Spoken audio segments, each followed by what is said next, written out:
श्री शिवाय नमस्तो। आराधना में तुम लीन हो। महाराज दुनिया के लोग नहीं समझते कि शंकर पर जल चढ़ाने का क्या लाभ है। शिव महापुराण कहती है, अगर एक दिन शिव महापुराण की कथा कहती है सोमवार के दिन भगवान शंकर को अगर जल चढ़ाया जाता है तो घर में तेज लक्ष्मी प्राप्त होती है। क्या मिलती है? तेज लक्ष्मी। कर बैठी थी, उनके नेत्र से अश्रु गिरा, उससे बेलपत्र उत्पन्न हुआ। काय का वृक्ष उत्पन्न हुआ? बेलपत्र।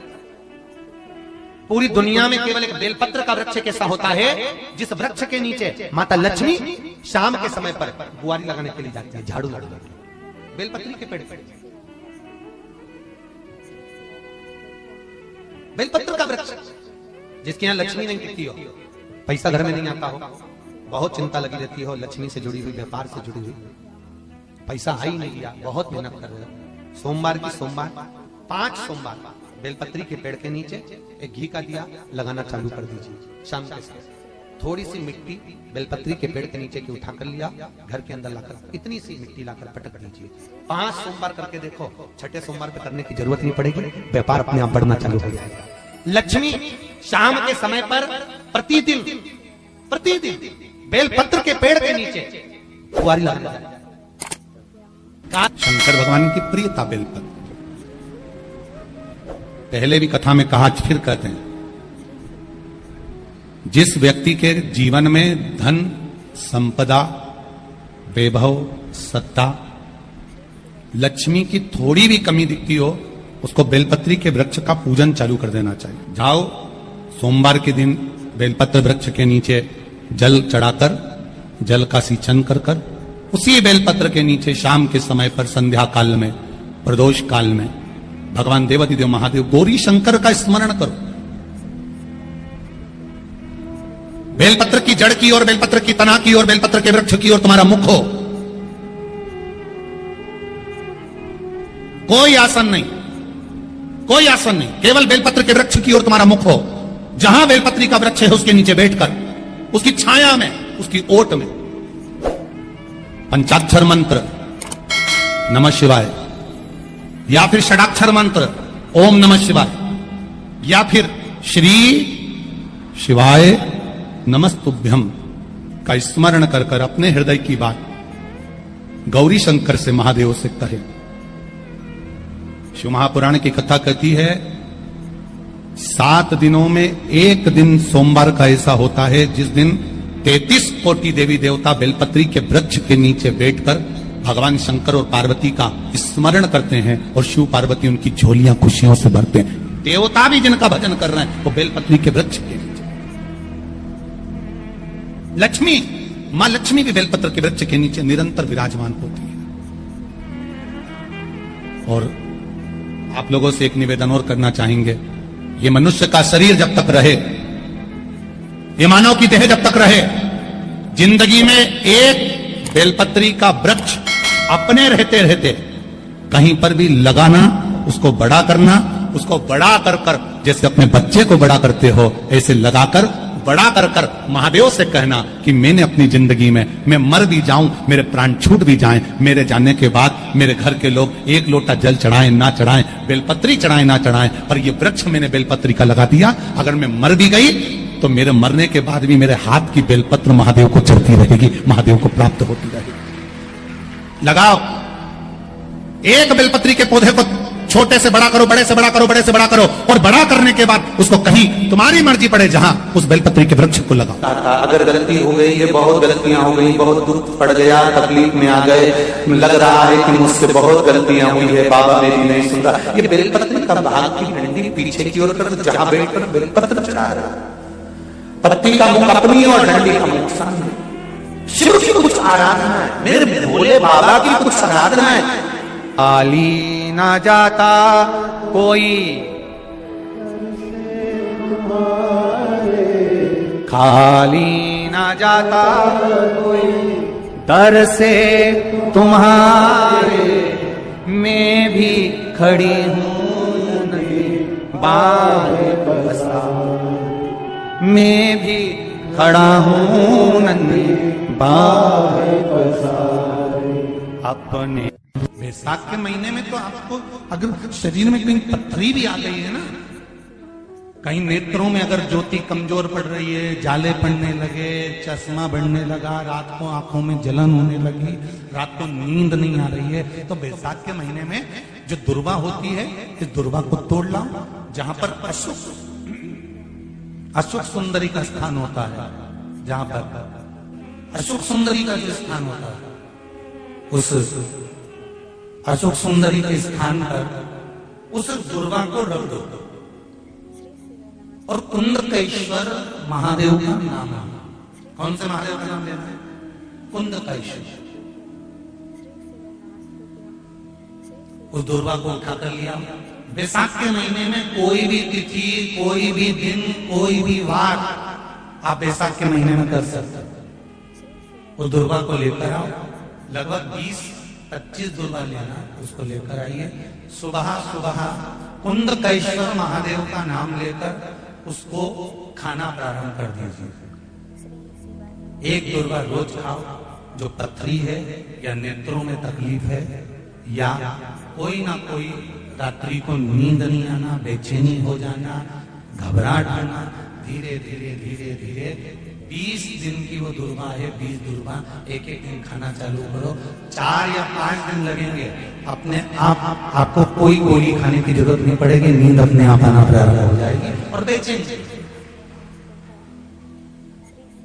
अशोक सुंदरी वाली जगह पर दुर्वा समर्पित कर कुंदकेश्वर महादेव का नाम लेकर। कौन से महादेव?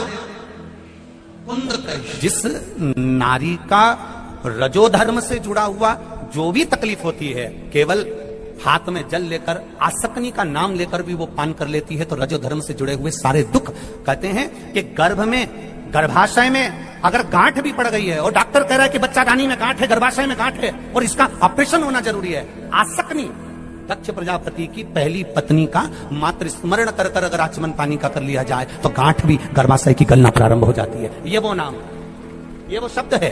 अगर मान लो शरीर में कोई गांठ पड़ जाती है, डॉक्टर अपना इलाज कर रहा हो, उस जगह पर प्रजापति वीरण की पुत्री आसक्ति का नाम स्मरण में आना चाहिए। एक बार सब बोलिए, क्या नाम है? आसक्ति।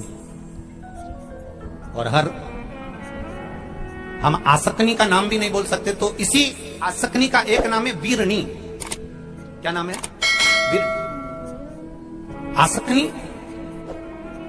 का स्मरण।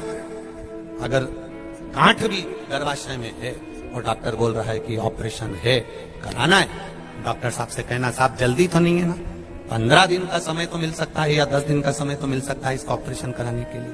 फिर आसक्ति का नाम लेकर शिव जी की शिवलिंग पर जब हम बेलपत्र समर्पित करें तो ये डंडी का मुख जब हम शिव जी को चढ़ाते हैं तो इस डंडी का मुख हमेशा हम उधर रखते हैं। अब की बार आसक्ति का नाम लेकर जब हम शंकर भगवान को बेलपत्र समर्पित करेंगे तो ये डंडी का मुख शिवलिंग पर अपनी ओर रखेंगे और उसी बेलपत्र को चढ़ाकर जल समर्पित कर कर आचमन कर कर उसी बेलपत्र को लाकर घर के द्वार को पूरा खोलकर घर के अंदर प्रवेश कर कर घर के बाहर स्मरण को, शिव को याद करते हुए उस बेलपत्र को चबा चबा कर खाना प्रारंभ करिए।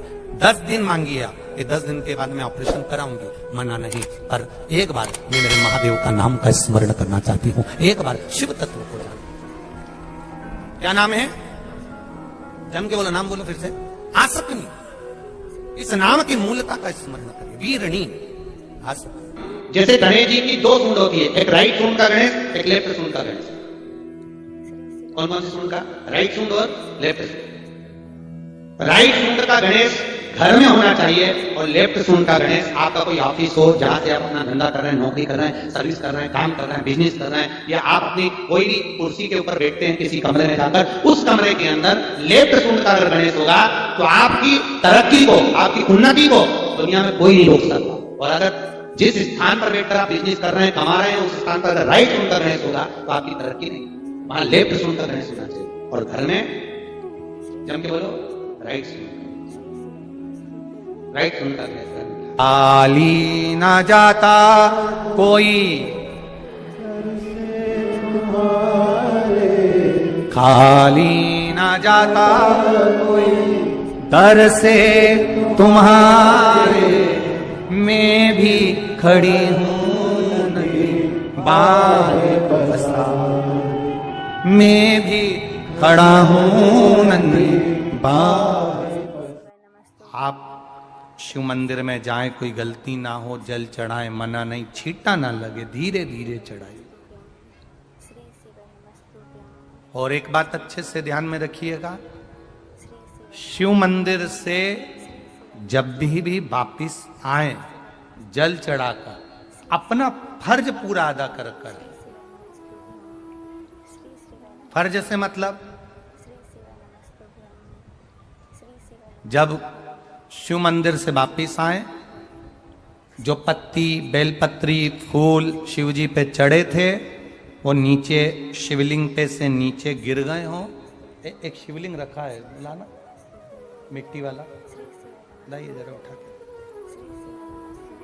अब छत्तीसगढ़ में कथा चल रही, थोड़ा ध्यान से सुन लोगे एकांतेश्वर शिवलिंग का पूरा वृतांत। तो आप लोग जो पशुपति व्रत कर रहे हो या कोई भी उपास करते हो, कई लोग कहते हैं हमने करा नहीं हुआ। क्यों नहीं हुआ? उसमें हमारी गलतियों को हमें छाट। ये देखिए,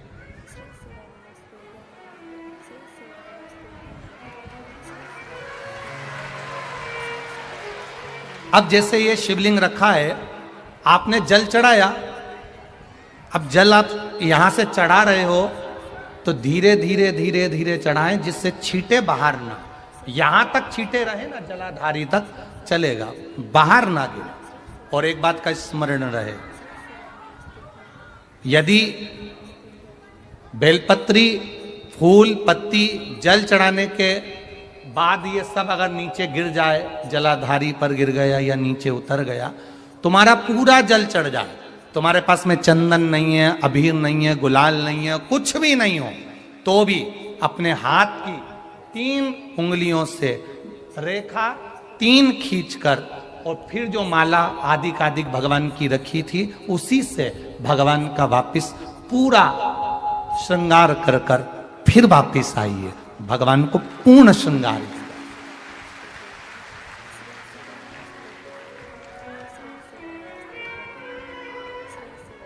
भगवान का पूर्ण श्रृंगार कर कर आइए। कई लोग जल चढ़ाने के बाद में भगवान का जो फूल पत्ती नीचे रखी रहती है, आप, हम ये नहीं कह रहे कि आप अपने घर से लेकर जाओ, आपके पास में कुछ नहीं, 1 लोटा जल चढ़ाओ, जल चढ़ाया, जो फूल पत्ती नीचे रखी हुई है उसी को उठाकर उसको रखकर उसी फूल से भगवान का खूब सुंदर श्रृंगार भगवान का कर कर फिर आइए। क्यों? शिव का जब हम श्रृंगार कर कर आते हैं, माता पार्वती जी ने देव अधिदेव महादेव का श्रृंगार किया है, आप लोगों के स्मरण में होगा। राम जी ने माता जानकी का श्रृंगार किया है। रामचरित सुनिए कथा, रामायण सुनिए आप लोगों ने, रामायण सुनी होगी तो उसमें माता बैठी हैं शिला के ऊपर और भगवान राम उनका श्रृंगार कर रहे हैं, एक कौवा आता है वो चोंच मार कर जाता है, ये सारा वृतांत आप लोगों ने श्रवण किया है। तो राम जी माता सीता का श्रृंगार करते हैं, भगवान कृष्ण राधा जी का श्रृंगार करते हैं। केवल एक देव अधिदेव महादेव की कथा ऐसी है जिसमें पार्वती जी शिव जी का श्रृंगार करती है। शिव का श्रृंगार किस लिए? क्यों? कहा जल चढ़ाने के बाद वहीं पर पड़ी हुई पत्ती से, फूल से, जो चढ़े हुए फूल हैं, चढ़ी हुई पत्ती है, चढ़ा हुआ निर्माल्य है, जो भी शिव जी का है, उसी को धोकर वापिस भगवान का श्रृंगार कर कर आना चाहिए। किस लिए? कि हे भोलेनाथ, जब मैं इस संसार सागर से जाऊं, अखंड सुहाग लेकर पूरी श्रृंगार कर कर इस धाम से जाऊं। ऐसी कृपा जो पढ़ाओ, जो पढ़ाओ, चंदन नहीं है, हाथ से चंदन का स्मरण होना चाहिए। नहीं है हमारे पास लगाने को रोली, मौली, चंदन, जो भी आपके पास में अबीर गुलाल नहीं, अपने मन का गुलाल लगाइए, अपने मन का हृदय से दिल से रिझाने का प्रयास। ले जाओ बाबू, ले जाओ, दिल से चढ़ाइए और जब भाव से दिल से आप आनंद के साथ देवाधिदेव महादेव का आप पूजन करो, उसमें गलती ना हो, गलती।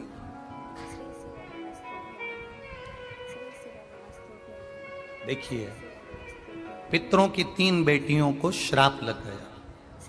श्राप क्या लगा? तुम्हें पृथ्वी पर जाना पड़ेगा, मृत्यु लोक में जाना पड़ेगा, और तुम्हें मृत्यु लोक में जन्म लेना पड़ेगा। मृत्यु लोक में जाना पड़ेगा और तुम्हें जन्म लेना पड़ेगा। अब दुख आ गया। पितरों की बेटियां, इन्होंने पूछा हमारा भी कल्याण हो और पितृलोक में जितने पितर आए उनका भी कल्याण हो। जो अधोगति में, जैसे हमारी गति बिगड़ी है, हम अभी युवान अवस्था में हैं, आपको चोट लगी, आपने हमको श्राप दिया, मान लो कोई अधोगति में प्राण छोड़कर चला जाता है, उसका उद्धार कैसे हो? सनकादि ऋषि से पूछ रही है, आप कृपा करें।